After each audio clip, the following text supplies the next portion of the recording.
90% தொண்டர்கள், முன்னாள் அமைச்சர்கள், முன்னாள் நாடாளுமன்ற உறுப்பினர்கள், முன்னாள் சட்டமன்ற உறுப்பினர்கள் தாவேகாவில் இணைந்து விடுவார்கள் என்று சொல்லிக் கொண்டிருக்கிறார். ஏன் தாவேகாவில் ஆட்களே இல்லையா? தொண்டர்களே இல்லையா? அங்கே கட்சியை நடத்துவதற்கு அவர்களுக்கு பலம் இல்லையா? ஏன் அனைத்திந்திய அண்ணா திராவிட முன்னேற்ற கழகத்திலே இருந்து அவர்கள் முன்னாள் அமைச்சர்களையும் முன்னாள் நாடாளுமன்ற சட்டமன்ற உறுப்பினர்களையும் அனைத்திந்திய அண்ணா திராவிட முன்னேற்ற கழகத்துடைய நிர்வாகிகளையும் குதிரை பேரத்தின் மூலமாக இழுத்து கொண்டிருக்கிறார் என்பதுதான் வியப்பாக இருக்கிறது. உங்களுடைய கட்சியினுடைய தலைவர் திரு விஜய் அவர்கள் தூய ஆட்சியை தருவேன் என்று நாட்டு மக்களுக்கு சொல்லியிருக்கிறார். ஆனால் இன்றைக்கு தமிழகத்திலே நடைபெற்று கொண்டிருப்பது என்ன? இன்றைக்கு அமைச்சர் பதவியில் இருந்து கொண்டு திரு ஆதவ் அர்ஜுனா அவர்கள் தமிழக மக்களுக்கு பணிகளை செய்வதை விட குதிரை பேரத்தின் மூலமாக அனைத்திந்திய அண்ணா திராவிட முன்னேற்ற கழகத்தில் இருப்பவர்களை குதிரை பேரத்தின் மூலமாக இழுப்பதுதான் அவருடைய பிரதான வேலையாக இருக்கிறது என்று தமிழ்நாட்டு மக்கள் சொல்லிக் கொண்டிருக்கிறார்கள். இன்றைக்கு இந்த இயக்கத்திலிருந்து சிலர் சென்று கொண்டிருக்கிறார்கள். 1996ஆம் ஆண்டு மாண்புமிகு இதய தெய்வம் புரட்சி தலைவி அம்மா அவர்கள் தேர்தலிலே தோல்வியை தழுவினார்கள். அந்த நேரத்தில் இந்த இயக்கத்தில் இருந்த சிலர் மாண்புமிகு அம்மா அவர்களுக்கும் அனைத்திந்திய அண்ணா திராவிட முன்னேற்ற கழகத்திற்கும் துரோகம் செய்துவிட்டு அன்றைக்கு மாற்றுக் கட்சிக்கு சென்றார்கள். அப்பொழுது பத்திரிகை துறையைச் சேர்ந்த நண்பர்கள் மாண்புமிகு அம்மாவிடத்திலே கேட்ட பொழுது இது பற்றி உங்களுடைய கருத்து என்ன என்று கேட்டார்கள். அதற்கு மாண்புமிகு அம்மா அவர்கள் சொன்னார்கள், உதிர்ந்த ரோமங்கள் என்று இயக்கத்திற்கும் தலைமைக்கும் துரோகம் செய்துவிட்டு சென்றவர்களுக்கு ஒரு பதிலை சொன்னார்கள். அதே பதில்தான் இன்றைக்கு அனைத்து இந்திய அண்ணா திராவிட முன்னேற்ற கழகத்திலே இருக்கின்ற எங்களுக்கும் பொதுமக்களுக்கும் அம்மா சொன்ன உதிர்ந்த ரோமங்கள் என்பதுதான் எங்களுக்கு நினைவுக்கு வருகிறது. இந்த ஆதவ் அர்ஜுனா யார் என்பது நாட்டு மக்களுக்கு தெரியாதா? ஏற்கனவே அவர் திராவிட முன்னேற்ற கழகத்திலே பணியாற்றியவர். அங்கே இருந்து அவரை கட்சியிலிருந்து நீக்கிய பிறகு விடுதலை சிறுத்தை கட்சிக்கு சென்றார். அங்கே 6 மாத காலம் அவர் செய்த தவறுக்காக அந்த கட்சியிலே இருந்து இடைநீக்கம் செய்யப்பட்டார். அதன் பிறகு அவர் அனைத்திந்திய அண்ணா திராவிட முன்னேற்ற கழகத்திற்கு வந்து அனைத்திந்திய அண்ணா திராவிட முன்னேற்ற கழகத்துடைய பொதுச் செயலாளர் மாண்புமிகு அண்ணன் எடப்பாடி அவர்களை சந்தித்து என்னை அனைத்திந்திய அண்ணா திராவிட முன்னேற்ற கழகத்திலே இணைத்துக் கொள்ளுங்கள், எனக்கு இந்த இயக்கத்திலே கட்சியினுடைய துணை பொதுச் செயலாளர் பதவியை தாருங்கள் என்று கேட்டார். அண்ணன் எடப்பாடியார் அவர்கள் மறுத்து விட்டார்கள். இயக்கத்திலே உங்களை சேர்க்க முடியாது, ஏற்கனவே பல்வேறு இயக்கங்களில் இருந்த நீங்கள் பல்வேறு தவறுகளை செய்த காரணத்தினால் உங்களை அந்தந்த கட்சியிலே இருந்து நீக்கியிருக்கிறார்கள். எனவே அனைத்திந்திய அண்ணா திராவிட முன்னேற்ற கழகத்திலே உங்களை சேர்த்து கொள்ள முடியாது என்று மறுத்துவிட்ட பிறகுதான் அவர் தமிழக வெற்றி கழகத்திலே சேருகிறார். இன்றைக்கு அந்த கழகத்திலே இருந்து அமைச்சர் பதவியை செய்வதை விட அனைத்திந்திய அண்ணா திராவிட முன்னேற்ற கழகத்திலே இருக்கின்றவர்களை அவர் இழுத்து கொண்டிருக்கிறார், குதிரை பேரம் செய்து கொண்டிருக்கிறார். இது என்ன லாட்டரி வியாபாரமா? தமிழக மக்களை ஏமாற்றுவதற்கும் அனைத்திந்திய அண்ணா திராவிட முன்னேற்ற கழகத்தில் இருக்கின்ற சட்டமன்ற உறுப்பினர்களையும் விலைபேசி வாங்கி கொண்டிருக்கிறார். இது லாட்டரி வியாபாரம் அல்ல, இது குதிரை பேரம் என்று மக்கள் சொல்லி கொண்டிருக்கிறார்கள். தமிழகத்திலே அவர்கள் செய்து கொண்டிருக்கின்ற குதிரை பேரம் என்பது இன்றைக்கு இந்திய அளவிலே அனைவருடைய கவனத்தையும் ஈர்த்திருக்கிறது. அவர்கள் தொடர்ந்து இது போன்ற தவறுகளை செய்தால் அனைத்திந்திய அண்ணா திராவிட முன்னேற்ற கழகத்துடைய பொதுச் செயலாளருடைய அனுமதியோடு இது சிபிஐ விசாரணை செய்ய வேண்டும் என்ற கோரிக்கையை நாங்கள் வைப்பதற்கும் தயங்க மாட்டோம் என்பதை இந்த நேரத்தில் நான் உறுதியோடு தெரிவித்துக் கொள்ள கடமைப்பட்டிருக்கிறேன். இன்னொன்று, அடிக்கடி அவர் சொல்லுகிறார், பத்திரிகையாளர்களை சந்திக்கின்ற பொழுது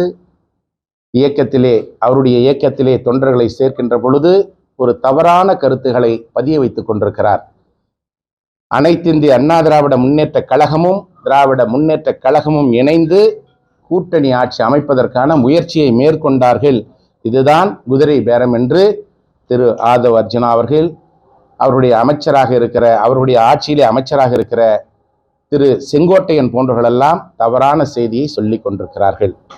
அனைத்திந்திய அண்ணா திராவிட முன்னேற்ற கழகம் தோன்றியதே திராவிட முன்னேற்ற கழகம் என்ற தீய சக்தியை எதிர்த்துதான் உருவாக்கப்பட்ட இயக்கம் என்று மாண்புமிகு இதய தெய்வம் புரட்சி தலைவர் எம்ஜிஆர் அவர்கள் சொன்னார்கள்.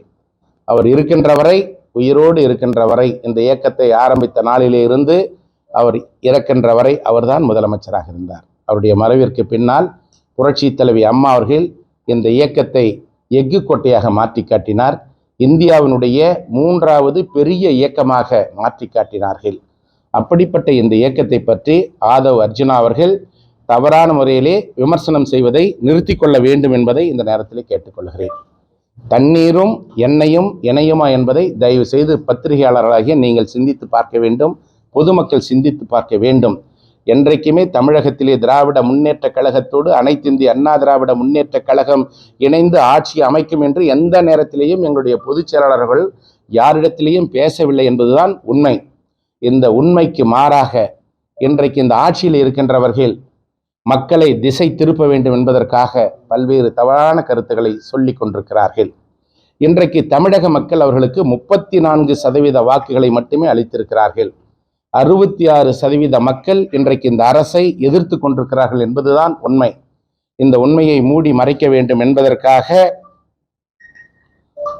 அந்த இயக்கத்திலே ஏற்பட்டிருக்கிற புகைச்சல், அதிகாரம் யாரிடத்திலே இருக்க வேண்டும் என்பது இன்றைக்கு அவர்களுக்குள்ளாகவே பொதுச் செயலாளராக இருக்கின்ற திரு ஆனந்த் அவர்கள், அந்த கட்சியினுடைய தேர்தல் பிரிவினுடைய மேலாண்மை பொதுச் செயலாளராக இருக்கிற திரு ஆதவ் அர்ஜுனா அவர்களுக்கு இடையே ஏற்பட்டிருக்கிற அதிகார மோதல், யார் திரு விஜய் அவர்களுக்கு அடுத்த இடத்திலே இருக்கிறார், தங்களுடைய உரிமையை நிலைநாட்ட வேண்டும் என்பதற்காக தலைமைச் செயலகத்திலேயே அரசு அதிகாரிகள் பணியாற்றி கொண்டிருக்கின்ற அரசு அலுவலகமாக இருக்கின்ற திரு ஆதவ் அர்ஜுனா அவருடைய அமைச்சர் அறையிலேயே இயக்கத்திலே மாற்று கட்சியிலிருந்து வருகின்றவர்களை எல்லாம் அவர் கட்சியிலே சேர்த்து கொண்டிருக்கிறார்.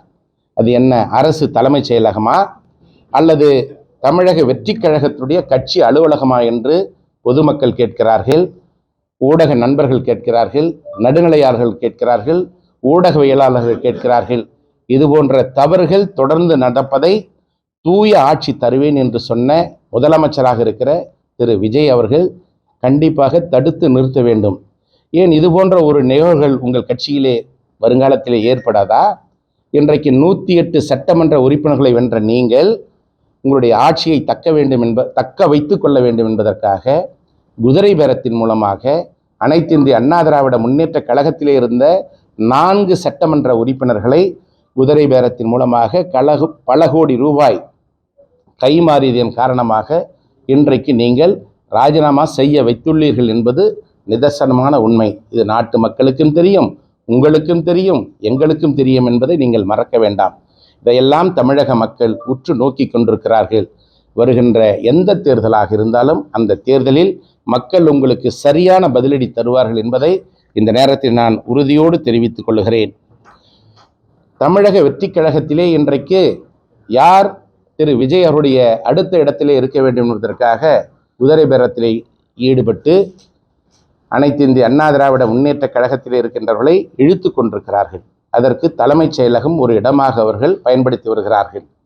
அவர்களுக்கு உள்ளே ஏற்பட்டிருக்கிற அதிகார மோதல், பொதுச் செயலாளராக இருக்கிற திரு ஆனந்த் அவர்கள் அந்த கட்சியினுடைய தேர்தல் பிரச்சார மேலாண்மை பொதுச் செயலாளராக இருக்கிற திரு ஆதவ் அர்ஜுனா அவர்களுக்கு இடையே ஏற்பட்டிருக்கிற இந்த மோதலில் யார் வெற்றி பெற வேண்டும் என்பதற்காக தவறான அரசியலை தமிழகத்திலே நடத்தி கொண்டிருக்கிறார்கள். இது ஜனநாயகத்திற்கு முரணானது, ஜனநாயகத்திற்கு எதிரானது என்பதை அவர்கள் புரிந்து கொள்ள வேண்டும். இனிமேற்கொண்டும் அனைத்து இந்திய அண்ணா திராவிட முன்னேற்ற கழகத்தை பற்றி தவறாக பேச வேண்டாம் என்பதை இந்த நேரத்தில் நாங்கள் தெரிவித்துக் கொள்ளுகிறோம். உங்களுக்கு ஆள் இல்லை என்றால், தமிழக வெற்றி கழகத்திலே பணியாற்றுவதற்கு ஆள் இல்லை என்றால், நேர்மையான முறையிலே அரசியலை செய்து பொதுமக்களை சந்தித்து நீங்கள் கொடுத்த வாக்குறுதிகளை மக்களுக்கு நிறைவேற்றி தாருங்கள். அதை விடுத்து அனைத்து இந்திய அண்ணா திராவிட முன்னேற்ற கழகத்தை பற்றி குறை சொல்ல வேண்டாம். இந்த இயக்கத்திலே சில உதிர்ந்த ரோமங்கள் சென்று கொண்டிருக்கிறது. ஆனால் இந்த இயக்கம் புரட்சி தலைவர் எம்ஜிஆர் அவர்களால் தொண்டர்களுக்காக உருவாக்கப்பட்ட இயக்கம். ஒரு காலத்திலே ஒரு சாதாரண தொண்டன், அனைத்து இந்திய அண்ணா திராவிட முன்னேற்ற கழகத்தினுடைய தொண்டன் இறந்து விட்டான் என்பதற்காக அன்றைக்கு கட்சியினுடைய தலைவர் முதலமைச்சர் இதய தெய்வம் புரட்சி தலைவர் எம்ஜிஆர் அவர்கள் ஒரு கருத்தை சொன்னார்கள். ஒரு தொண்டன் இந்த இயக்கத்திலே இறந்து விட்டான் என்பதற்காக ஒரு நாள் முழுவதும் நான் சாப்பிடவில்லை, உறங்கவில்லை என்று வருத்தப்பட்டார். காரணம், இந்த இயக்கத்திலே ஒரு தொண்டன் மறைந்து விட்டால் அந்த இடத்தை நிரப்புவது மிகவும் சிரமம். ஆனால் மேல்மட்டத்தில் இருக்கின்ற சில தலைவர்கள் கட்சி மாறி போனால் எனக்கு அதை பற்றி கவலை இல்லை. ஒரு சில தலைவர்கள் போனால் அதை போல நூற்றுக்கணக்கான தலைவர்களை உருவாக்க முடியும் என்று இதய தெய்வம் புரட்சி தலைவர் எம்ஜிஆர் அவர்கள் சொன்னார்கள், மாண்புமிகு அம்மா அவர்கள் சொன்னார்கள். அந்த ஒரு தொண்டனை உருவாக்க முடியாது, ஆனால் தலைவர்களை உருவாக்க முடியும் என்ற கருத்தை தான் எடப்பாடி அவர்கள் கடைபிடித்து வருகிறார். இந்த இயக்கம் தொண்டர்களால் உருவாக்கப்பட்ட இயக்கம். இந்த இயக்கத்தில் இருக்கின்ற ஒவ்வொரு தொண்டர்களும் வாழ்ந்தாலும் வீழ்ந்தாலும் இந்த இயக்கம்தான் எங்களுடைய உயிர் மூச்சு என்று வாழ்ந்து கொண்டிருக்கிறார்கள். இந்த இயக்கத்தை யாராலும் வீழ்த்த முடியாது. தொண்டர்களால் உருவாக்கப்பட்ட இந்த இயக்கம் என்றைக்குமே அண்ணன் எடப்பாடியார் தலைமையில் தான் செயல்படும் என்பதை உறுதியோடு தெரிவித்துக் கொள்கிறேன். தமிழ்நாட்டில் ஆதவர்ஜனா சொல்லிட்டு இருக்காரு, தமிழ்நாட்டினுடைய அதிமுகவுடைய நிலை எப்படி இருக்கும்? என்ன இப்போ நீங்க சொன்ன மாதிரி குதிர்ந்த கும்பங்கள் போல ஒவ்வொருத்தர் போயிட்டு இருக்காங்க. அதை பார்க்கும்பொழுது தமிழகத்தில் அதிமுகவுடைய நிலை வருங்காலத்தில் எப்படி இருக்கும்? வருங்காலத்தில் நிச்சயமாக மீண்டும் புரட்சி தலைவர் எம்ஜிஆர், புரட்சி தலைவர் அம்மாவுடைய ஆட்சியை அண்ணன் எடப்பாடியார் அவர்கள் நிச்சயமாக அமைத்து தருவார், தமிழகத்தில் அமைத்து தருவார். செய்திகளை உடனுக்குடன் தெரிந்து கொள்ள நமது அம்மா இணையதள தொலைக்காட்சியை சப்ஸ்கிரைப் செய்து அருகில்